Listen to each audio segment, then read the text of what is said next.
আসসালামু আলাইকুম, welcome to my new another video. আশা করি সবাই অনেক বেশি ভালো আছেন।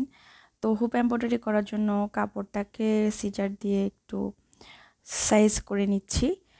তারপরে আমি এই তো হুপে একদম সেট করে নিলাম। এই তো একটা আইডিয়া নিয়েছি, সেখান থেকে মানে এটা তুলে নিচ্ছি একটু। তো এই কাজটা যারা একদমই নতুন বা ডিজাইন পারে না তাদেরকে ডেডিকেট করে করা, বা তাদেরকে এটা দেখানোর জন্য যে কত সহজভাবে আপনি ডিজাইনটা যে কোনো জায়গা থেকে তুলে নিতে পারেন আপনার পছন্দ মতো।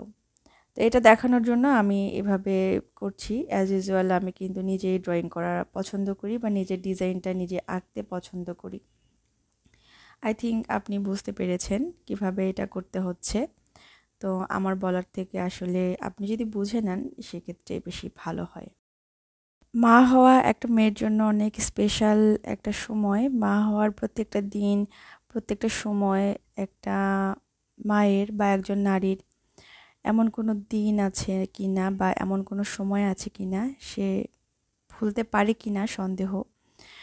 কারণ ওই সময়ের ফিলিংসটা আসলে কাউকে বলে বোঝানো যাবে না। যে পাস করে আসে সেই আসলে বুঝতে পারবে। মাতৃত্বের এই থিমে হুপ এমব্রয়ডারি করার ইচ্ছে অনেক দিন ধরেই ছিল।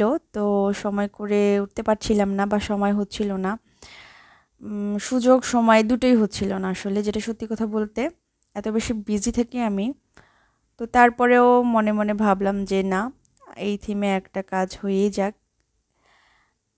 তো এখানে আমি একটা জেল পেন দিয়ে এটাকে মার্ক করে নিচ্ছি, বা একটুখানি একটু বেশি যেন সুন্দর লাগে সেটা করে নিলাম। আশা করি এটা আপনার অনেক সহজ লেগেছে। এভাবে আপনি সুন্দরভাবে ডিজাইন নিজেই ফুটিয়ে তুলতে পারবেন। এখান থেকে দিনা বিদায় নিয়ে নিচ্ছি। অন্য কোনো ভিডিওতে আবার দেখা হয়ে যাবে।